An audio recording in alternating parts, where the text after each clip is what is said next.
No, brother. That's Kelvin Ellis blocking a Fox 2 camera. I said you cannot film me. Ellis is planning director of East St. Louis Township, works under Township Supervisor Oliver Hamilton to dispense benefits to needy residents. Hamilton owns this boarding house with 24 registered voters.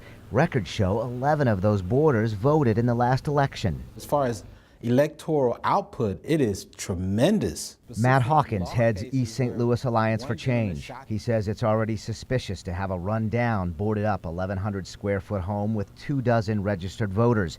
But now homeowner Oliver Hamilton is partnering with a convicted voter fraud felon, none other than Kelvin Ellis. Court records show Ellis went to prison after the feds staged a murder scene with a fake hitman. Federal authorities said they had Ellis on tape saying, "Our problem's over," thinking the person who was going to testify against him was dead. It seems that going to jail is a qualification for moving up in East St. Louis political culture. Hawkins says the math does not add up when you look at registered voters in East St. Louis. According to the latest census records, about 95% of East St. Louis residents over age 18 are registered to vote. The national average is about 66%, or two-thirds that amount.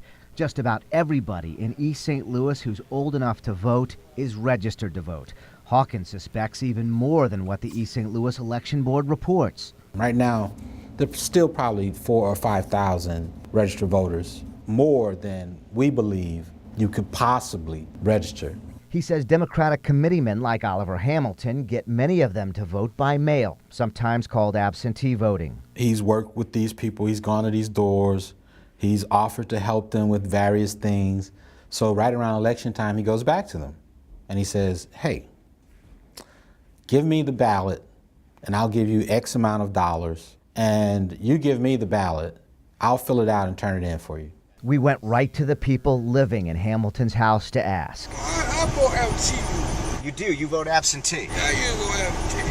Okay. And so, do you remember who you voted for? The one they shut you up, you can't fight. Yeah, I vote absentee with him. You vote absentee? Yeah, I vote, man, yeah. And how does that work?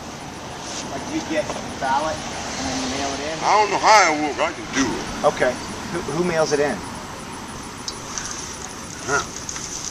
Who's that? My landlord. The third resident went further to say he also mails in his ballot, but someone instructs him. We're protecting his identity. Does Mr. Hamilton tell you how to vote? Yeah. We found the name he gave us in voter records, showing he voted in 3 of the last 4 elections. While Hamilton's home has among the most voters, we found dozens of homes with many registered voters. 42 homes in East St. Louis show 8 or more voters.